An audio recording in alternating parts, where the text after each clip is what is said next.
WhatsApp ಎಲ್ರಿಗೂ ನಮಸ್ಕಾರ.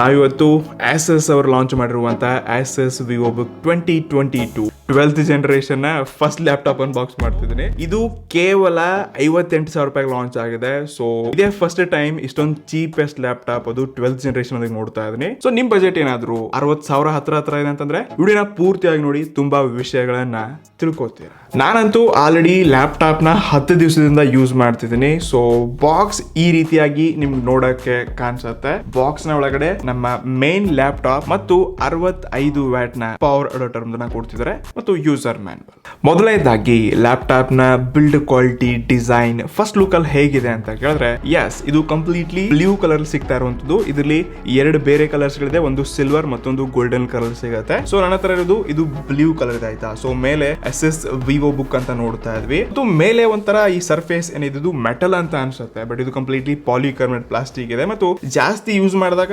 ಸ್ಮಜಸ್ ಬೀಳುತ್ತೆ ಇದ್ರ ಮೇಲೆ. ಇನ್ನು ಬ್ಯಾಕ್ ಹೋದ್ವಿ ಅಂತಂದ್ರೆ ಇಲ್ಲಿ ಏರ್ ಪಾಸ್ ಆಗಕ್ಕೆ, ವೆಂಟಿಲೇಷನ್ಸ್ ಗೆಲ್ಲ ಸ್ವಲ್ಪ ಏರ್ ಹೋಗೋಕೆ ಡಾಟ್ಸ್ ನ ನೋಡ್ತಾ ಇದ್ವಿ. ಮತ್ತು ಹಿಂದೆ ಏನಿದೆ ಇದು ಹಾರ್ಡ್ ಇದೆ, ಲೈಕ್ ನೀವು ಕೈಯಲ್ಲಿ ಇದನ್ನ ಗಟ್ಟಿಯಾಗಿ ಗ್ರಿಪ್ ಒಂದಿಗೆ ಹಿಡ್ಕೋಬಹುದು. ಇದು ಪೋರ್ಟ್ಸ್ ಹೋದ್ವಿ ಅಂತಂದ್ರೆ ರೈಟ್ ಸೈಡ್ ಅಲ್ಲಿ ನಿಮ್ಗೆ 3.5mm Jack, C port, 2 USB pin, HDMI ಮತ್ತು AC ಪಿನ್ ಡೈರೆಕ್ಟ್ಲಿ ಚಾರ್ಜ್ ಮಾಡಕ್ಕೆ. ಇನ್ನು ಲೆಫ್ಟ್ ಸೈಡ್ ಹೋದ್ವಿ ಅಂತಂದ್ರೆ ಒಂದು USB ಪೋರ್ಟ್ ಇದೆ ಮತ್ತು ಏರ್ ಪಾಸ್ ಆಗಕ್ಕೆ ಕೆಲವೊಂದು ಡಾಟ್ಸ್ ನೋಡ್ತಾ ಇದ್ವಿ.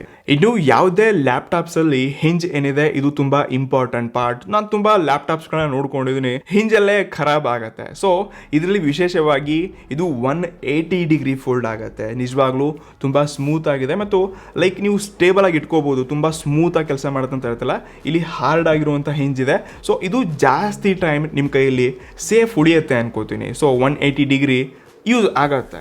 ಇನ್ನು ಕೀಬೋರ್ಡ್ಗೆ ಹೋದ್ವಿ ಅಂತಂದ್ರೆ ಫುಲ್ ಸೈಜ್ ಕೀಬೋರ್ಡ್ನ ನೋಡ್ತಾ ಇದ್ವಿ. ಸೊ ಇಲ್ಲಿ ನಾನು ತುಂಬಾ ಕಂಫರ್ಟೇಬಲ್ ಆಗಿ ಬಟನ್ಸ್ಗಳನ್ನ ಪ್ರೆಸ್ ಮಾಡ್ಕೋಬಹುದು ಮತ್ತೆ ಫ್ಲೆಕ್ಸಿಬಲ್ ಇದೆ, ತುಂಬಾ ಹಾರ್ಡ್ ಇದೆ ಅಂತ ಹೇಳ್ತಿಲ್ಲ. ಸೊ ಸ್ಪೇಸ್ ಚೆನ್ನಾಗಿದೆ, ಬಟನ್ಸ್ಗಳನ್ನ ಕೂಡ ತುಂಬಾ ಚೆನ್ನಾಗಿ ಮ್ಯಾನೇಜ್ ಮಾಡಿದ್ದಾರೆ.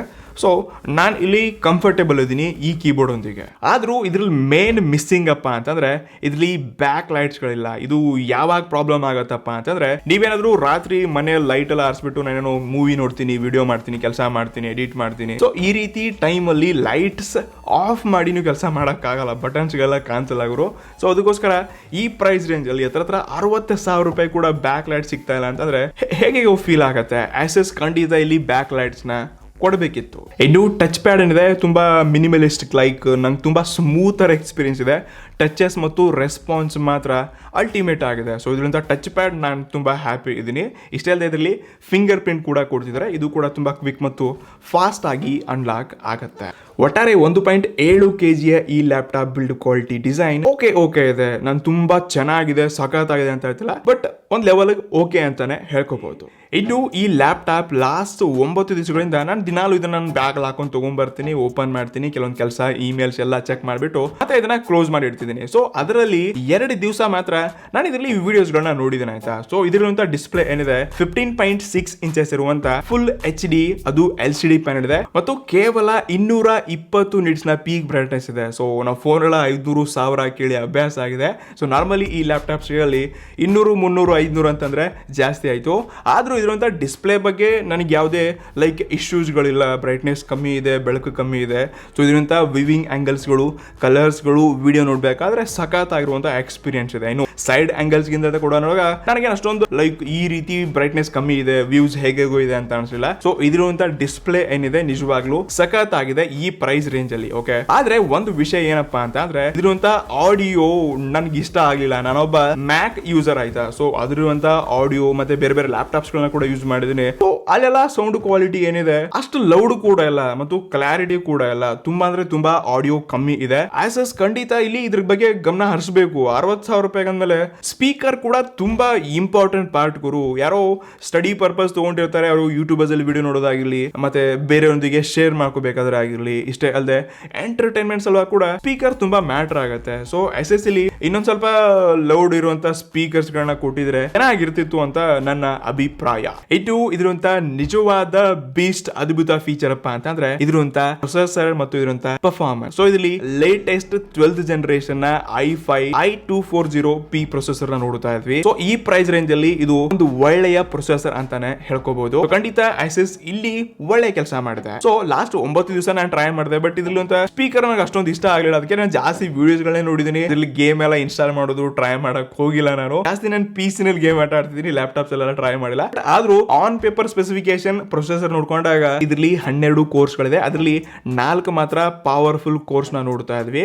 ಇನ್ನು 16 ಥ್ರೆಡ್ಸ್ ಒಂದಿಗೆ turbo clock speed up to 4.4 ಗೀಗಾಸ್ ನ ನೋಡ್ತಾ ಇದ್ವಿ. ಅದಕ್ಕೆ ಇದು 60,000 ರೂಪಾಯಿ ಲ್ಯಾಪ್ಟಾಪ್ ಇದೆ. ಬಟ್ ಇದರಲ್ಲಿ 8GB ರ್ಯಾಮ್ ಒಂದಿಗೆ SSD 512GB ಸಿಗ್ತಾ ಇದೆ. ಸೊ ಖಂಡಿತ ಲ್ಯಾಪ್ಟಾಪ್ಸ್ ಅಲ್ಲಿ 1 TB ಗಿಂತ ಜಾಸ್ತಿ ಸ್ಟೋರೇಜ್ ಇದ್ರೇನೆ ಚೆನ್ನಾಗಿರುತ್ತೆ. ಸೊ ಎಲ್ಲ ಡೇಟಾ ಸೇವ್ ಮಾಡ್ಕೊಳ್ಳಕ್ಕೆ ಪ್ರಾಜೆಕ್ಟ್ ಫೈಲ್ಸ್ ಎಲ್ಲ ದೊಡ್ಡದಾಗಿರೋದು ಗುರು ಜನರದು.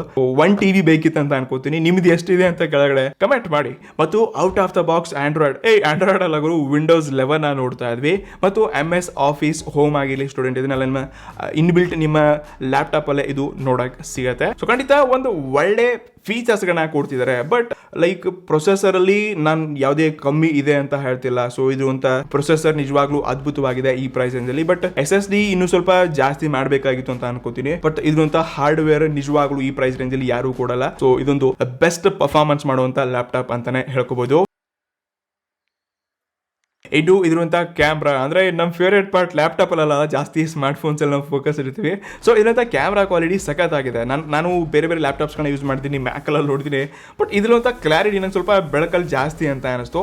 ಸೊ ಇದರಲ್ಲಿ ವಿಡಿಯೋಸ್ಗಳು ಮತ್ತೆ ನೀವು ಝೂಮ್ ಕಾಲ್ಸ್ ಮೀಟಿಂಗ್ ಅಲ್ಲ ಒಂದು ಒಳ್ಳೆ ವ್ಯೂನ ತೊಗೊಂಡು ಬರ್ಬೋದು. ಇಷ್ಟೆಲ್ಲ ಇದರಲ್ಲಿ ಸ್ಪೆಷಲ್ ಫೀಚರ್ ಏನಪ್ಪ ಅಂದರೆ ಲೈಕ್ ಇದನ್ನ ನೀವು ಕ್ಲೋಸ್ ಮಾಡ್ಕೋಬಹುದು. ಇದು ಸೆಕ್ಯೂರಿಟಿ ಸಲುವಾಗಿ ನೀವು ಕ್ಯಾಮ್ರಾನ ಆಫ್ ಮಾಡಿ ಕೂಡ ಇಟ್ಕೋಬಹುದು. ಇದು ಕೊನೆಯದಾಗಿ ಮತ್ತೊಂದು ಮೇನ್ ಪಾರ್ಟ್, ಅದು ಲ್ಯಾಪ್ಟಾಪ್ ಅಲ್ಲಿ ಲೈಫ್ ಜಾಸ್ತಿ ಬೇಕು. ಸೊ ಇದರಲ್ಲಿ 42 ವ್ಯಾಟ್ ಅವರ್ನ ಬ್ಯಾಟ್ರಿನ ಕೊಡ್ತಿದ್ದಾರೆ. ಸೊ ಕಂಪನಿ ಹೇಳತ್ತೆ 8 ಗಂಟೆಗಳ ಕಾಲ ಬ್ಯಾಕಪ್ ಸಿಗುತ್ತೆ ಅಂತ.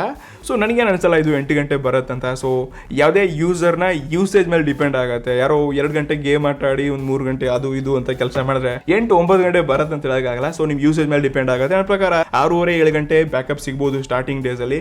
ನೆಕ್ಸ್ಟ್ ಗೊತ್ತಿಲ್ಲ. ಸೊ ನಾನು ಈ ಲ್ಯಾಪ್ಟಾಪ್ ನ ಪ್ರತಿಯೊಬ್ಬರು ತಗೊಳ್ಳಿ ಅಂತ ಹೇಳಕ್ ಇಷ್ಟಪಡಲ್ಲ. ಸೊ ನಿಮ್ಗೆ ಏನಾದ್ರು ಲೈಕ್ ಹಾರ್ಡ್ವೇರ್ ತುಂಬಾ ಮ್ಯಾಟರ್ ಆಗುತ್ತೆ. ನೀವು ಯಾವುದೋ ಪ್ರಾಜೆಕ್ಟ್ ಗಾಗಿ ಗೇಮಿಂಗ್ ಸಲುವಾಗಿ ಲೈಕ್ ಒಂದು ಡೆಡಿಕೇಟೆಡ್ ಆಗಿ ಹಾರ್ಡ್ವೇರ್ ಸಲುವಾಗಿ ನೀವು ಜಾಸ್ತಿ ಯೂಸ್ ಮಾಡ್ತೀರಾ ಎಡಿಟಿಂಗ್ ಸಲುವಾಗಿಲ್ಲ ಅಂತಂದ್ರೆ ಸೊ ಇದನ್ನ ಒಂದು ಆಪ್ಷನ್ ಆಗಿ ಇಟ್ಕೋಬಹುದು. ಬಟ್ ಇದಕ್ಕಿಂತ ಒಳ್ಳೆ ಡಿಸೈನ್ ಹೊಂದಿರುವ, ಇದಕ್ಕಿಂತ ಒಳ್ಳೆ ಡಿಸ್ಪ್ಲೇ ಮತ್ತು ಆಡಿಯೋ ಸ್ಪೀಕರ್, ಇನ್ನು ಕೆಲವೊಂದು ಫೀಚರ್ಸ್ ಗಳು ಇದಕ್ಕಿಂತ ಬೆಟರ್ ಆಗಿರುವಂತ ಲ್ಯಾಪ್ಟಾಪ್ಸ್ ಗಳು 60,000 ರೂಪಾಯಿ ರೇಂಜ್ ಅಲ್ಲಿ ಸಿಗುತ್ತೆ. ಆದ್ರೂ 60,000 ರೂಪಾಯಿ ಒಳಗಡೆ ಅದು 12th ಜನರೇಷನ್ i5 ಈ ಪ್ರೊಸೆಸರ್ ನಿಮ್ಗೆ ಯಾರು ಕೊಡಲ್ಲ. ಸೊ ಇದೊಂದು ಬೆಸ್ಟ್ ಹಾರ್ಡ್ವೇರ್ ಹೊಂದಿರುವಂತ ಲ್ಯಾಪ್ಟಾಪ್ ಅಂತ ಇಷ್ಟಪಡ್ತಾ ಇದೀನಿ.